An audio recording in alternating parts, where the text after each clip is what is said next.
67세의 한 어머니가 계십니다. 몸도 건강하고 성격도 밝으신 분이죠. 아들과 며느리는 더할 나위 없이 효심이 깊어 혼자 계신 어머니를 모시기 위해 정성을 다했습니다. 아예 안방까지 내어드리며 어머니 편히 지내세요라고 말했죠. 겉으로 보기엔 모든 것이 완벽했습니다. 하지만 그 집에 들어간 지 딱 7일 만에 어머니는 조용히 짐을 쌌습니다. 그 7일 동안 무슨 일이 있었을까요? 사돈이 5번이나 찾아왔습니다. 과일을 들고 부엌을 드나들고 손주를 돌보며 집안일을 도왔죠.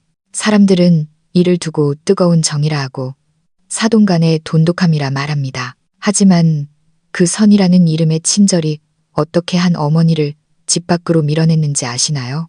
어느 날 아침 이 어머니는 다툼도 갈등도 모진 소리 한마디 없이 떠나기로 결심했습니다. 도대체 무엇을 보았고 무엇을 견뎠기에 그 따뜻한 집을 등진 걸까요? 오늘 들려드릴 이야기는 자극적인 막장 드라마가 아닙니다. 하지만 그 어떤 다툼보다 마음 아픈 이야기죠. 그녀의 선택을 통해 노년의 존엄이란 타인이 주는 것이 아니라 스스로 세우는 것임을 깨닫게 되실 겁니다. 제 이름은 박명자입니다. 올해 67이죠. 이번에 아들 집으로 이사하게 된 건 아들 내외가 몇 달을 간곡히 설득한 결과였습니다. 어머니, 고향에 혼자 계시는 게 마음이 안 놓여요. 민호도 할머니 보고 싶다고 난리예요. 아들 진우가 전화기 너머로 간청하더군요. 며느리 지은이도 옆에서 거들었습니다. 어머니, 저희 안방 비워뒀어요. 매트리스도 새로 바꾸고 에어컨 청소까지 싹 해놨으니까 몸만 오셔서 편히 쉬세요. 저는 아니야. 내가 가면 너희만 불편하지라고 말하면서도 내심 기대가 됐습니다. 남편을 일찍 떠나보내고 혼자 산지 오래되다 보니 저녁이면 밥 한 끼 챙겨 먹는 것도 귀찮고 말동무 하나 없는 게 적적했거든요. 아들네는 병원도 가깝고 시장도 편하니 거기서 지내면 좀 수월하겠다 싶었죠. 강원도 집에서 담근 장아찌 몇 단지와 옷가지를 챙겨 KTX를 탔습니다. 도착하자마자 초인종 소리에 손주 민호가 버선발로 뛰어나오며 할머니 하고 외치더군요. 제 손을 꽉 잡고 놓지 않는 녀석을 보며 마음이 사르르 녹았습니다. 그래, 민호야, 이제 할머니 안 갈게. 집은 넓고 환했습니다. 햇살이 베란다로 깊게 들어오는 고층 아파트였죠. 지은이는 제 짐을 받아들며 어머니, 배고프시죠? 생선 지져놨는데 금방 데워드릴게요. 라며 반겼습니다.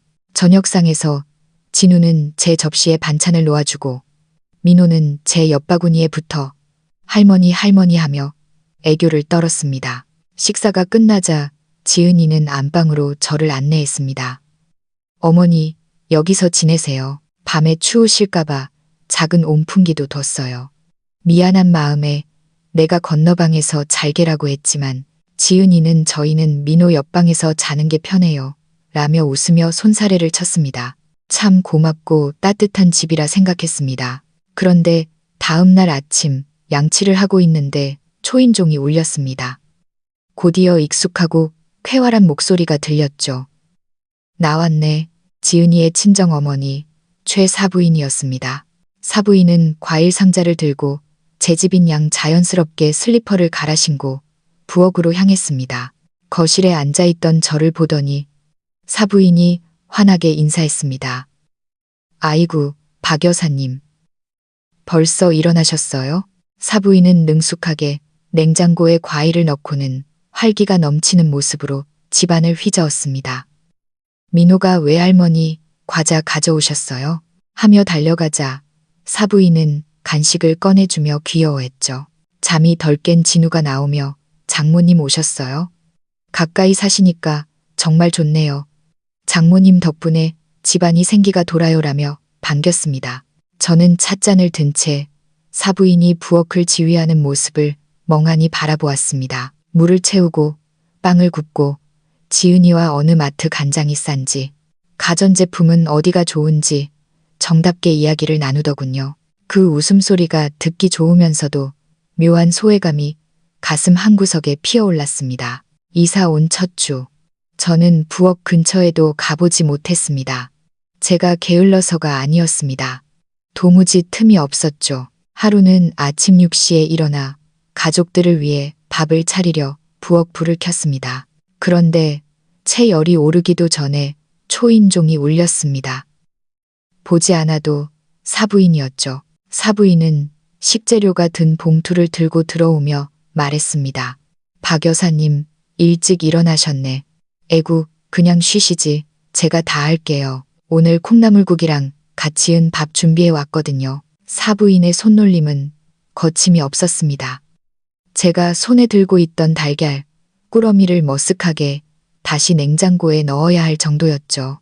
거실로 물러나 앉아 부엌에서 피어오르는 김을 보며 사부인과 지은이의 수다, 소리를 듣고 있자니 제가 끓인 국보다 사부인이 가져온 국이 더 환영받는 것 같아 마음이 무거워졌습니다. 장모님 덕분에 정말 든든해요. 아들의 그 한마디가 저를 향한 것이 아님을 알 때마다 가슴 한쪽이 아릿했습니다. 점심때도 마찬가지였습니다. 이번엔 제가 국이라도 하나 끓여볼까 싶어 물을 썰고 있는데 또 사부인이 들어왔습니다. 아이고, 박 여사님. 손 다치세요. 제가 할게요. 마침 연근 조림이랑 같이 먹으면 딱이겠네. 사부인은 제 손에서 식칼을 거의 빼앗다시피 가져갔습니다. 그날 점심, 민호는 외할머니 국이 제일 맛있어 하며 새 그릇을 비웠습니다. 저는 할머니도 무국 잘 끓이는데 라고 한마디 했지만 민호는 그래도 외할머니께 더 고소해라며 웃어넘겼습니다. 그날 밤 천장을 바라보며 생각했습니다. 나는 이 집에서 무엇을 할 수 있을까? 강원도 집의 낡은 가스레인지와 삐걱대는 선풍기 소리가 그리워졌습니다. 거기서는 보잘것없는 된장찌개 하나를 끓여도 온전히 내 세상이었는데 여기서는 잘 차려진 잔치상에 초대받은 손님 같았습니다. 아무도 필요로 하지 않는 웃고만 있어야 하는 손님 말이죠. 일주일 동안 사부인은 5번을 왔습니다. 민호는 현관문 소리만 나면 외할머니 하고 달려나갔고 저는 그때마다 쥐고 있던 리모컨을 내려놓고 어색하게 웃으며 고개를 끄덕여야 했습니다. 제가 하려고 했던 모든 일은 사부인의 제가 할게요 라는 말 한마디에 가로막혔습니다. 금요일 오후 민호가 거실에서 그림을 그리고 있었습니다. 저는 곁에서 사과를 깎으며 민호에게 말을 붙였죠. 민호야, 할머니가 그린 강아지 어때? 민호는 씩 웃으며 도화지에 빨간 점을 찍더니 말했습니다. 할머니, 이건 할머니고 이건 외할머니야. 할머니는 저기 옆에서 우리 노는 거 구경하고 있어. 사과를 깎던 손이 멈췄습니다. 아이의 눈에도 저는 그저 옆에서 구경하는 사람이었던 겁니다. 저녁 식사 자리에서 진우가 사부인이 가져온 갈비찜을 제 접시에 놓아주며 말했습니다. 어머니 많이 드세요. 장모님이 어머니 오셨다고 신경 많이 쓰셨대요. 고맙다는 인사를 건네며 밥을 씹었지만 맛이 느껴지지 않았습니다. 설거지를 하려 일어섰을 때도 사부인은 박 여사님, 그냥 쉬세요 라며 저를 밀어냈습니다. 지은이가 어머니도 좀 움직이게 해드려. 엄마라고 편을 들어줬을 때 잠시 고마웠지만 거실에서 들려오는 그들의 웃음소리에 섞이지 못한 채 부엌에서 그릇을 닦는 제 모습이 서글프기만 했습니다. 그날 밤 지은이가 조심스럽게 방으로 찾아왔습니다.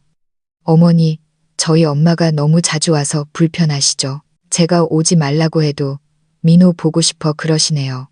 지은이의 난처한 기색을 보니 마음이 약해졌습니다. 아니다. 사부인이 고생이 많지. 나보다 훨씬 살뜰하고. 지은이는 제 손을 꼭 잡으며 어머니는 저희한테 정말 소중한 분이에요 라고 말했지만 저는 알고 있었습니다. 제가 느끼는 이 소외감은 누구의 잘못도 아니라는 것을요. 단지 이 조화로운 풍경 속에 제 자리가 마련되지 않았을 뿐이었습니다. 다음 날 아침, 저는 누구도 깨지 않은 새벽에 조용히 짐을 정리했습니다. 부엌에 나가 물을 끓이는데 또다시 도어락 소리가 들렸습니다. 사부인이었습니다. 박 여사님, 오늘도 일찍이네. 제가 아침거리를 좀 챙겨왔어요. 저는 끓이던 냄비를 내어주고 식탁에 앉았습니다. 그리고 결심했습니다. 지은아, 잠시 얘기 좀 하자. 잠에서 깬 며느리를 불렀습니다. 나 말이다. 아무래도 여기 지내는 게 맞지 않는 것 같아. 지은이는 당황하며 물었습니다. 어머니, 저희가 뭐 잘못했나요? 엄마 때문에 그러세요. 저는 고개를 저었습니다. 아니다. 너희는 잘못 없다. 사부인도 귀한 분이고, 다만 내가 여기 있으니까 내가 누군지 잊어버리는 것 같아. 부엌에도 못 들어가고 손주도 사부인만 찾고 나는 너희에게 도움을 주러 온 거지. 거실 구석에 앉아 대접이나 받으러 온 게 아니잖니. 지은이는 눈시울을 붉히며 사과했습니다. 어머니, 저희가 너무 익숙함에 젖어 어머니 마음을 못 살폈어요. 죄송해요. 저는 지은이의 손을 다독였습니다. 미안해하지 마라. 나도 말하지 않으면 벽이 생긴다는 걸 이제야 알았어. 나는 나만의 자리가 필요해. 내가 직접 밥을 짓고 내 속도대로 살 수 있는 그런 자리 말이다. 그날 오후, 저는 고향 친구 순옥이가 사는 작은 아파트로 거처를 옮겼습니다. 순옥이는 혼자 살며 동네 복지관에서 노인들에게 이야기를 들려주는 봉사를 하며 활기차게 지내고 있었죠. 야, 박명자, 잘 왔다. 나랑 같이 노인대학 가서 인생 얘기나 좀 해보자. 순옥이의 호탕한 웃음에 마음이 한결 가벼워졌습니다. 순옥이네 집에서 지내며 저는 비로소 숨을 쉴 수 있었습니다. 남의 눈치를 보지 않고 내가 먹고 싶은 국을 끓이고 순옥이와 밤새도록 옛 이야기를 나누며 소리내어 웃었습니다. 복지관에 나가 제가 살아온 이야기를 들려주자 사람들이 귀를 기울여 주더군요. 명자 씨 이야기가 제일 재밌어 라는 말을 들었을 때 저는 제가 아직 살아있음을, 누군가에게 필요한 존재임을 느꼈습니다. 며칠 뒤 아들에게 전화가 왔습니다. 어머니, 민호가 할머니 어디 갔냐고 매일 물어요. 언제 오실 거예요? 저는 웃으며 대답했습니다. 진우야, 엄마는 여기서 잘 지내고 있어. 이제부턴 매주 수요일에만 민호 보러 갈게. 그때 가서 맛있는 거 해줄게. 엄마 인생도 좀 즐겨야지 않겠니? 아들은 잠시 침묵하더니 낮게 대답했습니다. 어머니가 그렇게 행복하시다면 저희가 응원할게요. 이제 저는 매주 한 번 아들 집을 방문합니다. 제가 직접 만든 반찬을 들고 당당하게 문을 열죠. 사부인과도 부엌에서 마주칩니다. 하지만 예전처럼 주눅들지 않습니다. 사부인, 오늘은 제가 민호가 좋아하는 전을 부칠 테니 사부인은 좀 쉬세요. 사부인도 웃으며 양보합니다. 그래요. 박 여사님 솜씨 좀 봅시다. 우리는 이제 서로의 영역을 존중하는 법을 배웠습니다. 제가 안방을 차지하고 앉아 있어야만 가족인 게 아니었습니다. 적당한 거리, 서로가 숨 쉴 수 있는 틈이 있어야 비로소 진정한 존중이 싹 튼다는 걸 깨달았습니다. 강연장에 서서 저는 많은 노인에게 말합니다. 자식들에게 헌신하는 것만이 능사는 아닙니다. 나만의 방, 나만의 취미, 나만의 목소리를 잃지 마세요. 노년의 존엄은 자식이 차려주는 밥상에 있는 게 아니라 내가 내 인생의 주인공으로 서 있을 때 생기는 것입니다. 여러분은 어떻게 생각하시나요?